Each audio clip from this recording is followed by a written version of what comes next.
এই তো সেদিন বানালাম, তাহলে আজ আবার নষ্ট করে দিলাম কেন? আসলে হয়েছে কি, পুরো জিনিসটা বানাবার পর মনে হচ্ছিল পেছনের চেনটা খুবই ছোট হয়েছে, আর পেছনের চেনের পুঁথিগুলো ফোন কভারের রঙটাকে নষ্ট করে দিচ্ছে। তাই ভাবলাম চেনটাকে খুলে আর একটু বাড়িয়ে নিই।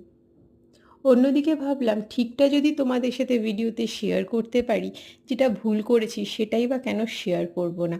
তাই আজকের ভিডিওটা। পেছনের চেনটাকে রিমুভ করার পরে যে জায়গার রঙগুলো নষ্ট হয়েছিল সেগুলোকে আবারও ব্ল্যাক জেসো দিয়ে রং করে ভালোভাবে শুকিয়ে নিয়ে ভার্নিশ অ্যাপ্লাই করে ভালোভাবে শুকিয়ে নিয়েছি।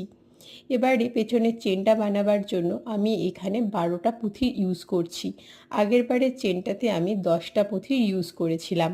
চেনটা বানানো হয়ে গেলে ভালোভাবে পেছন দিক থেকে সিকিওর করে নেব আর অ্যাপ্লাই করে নেব ফেভিক্রিল ফেব্রিক গ্লু।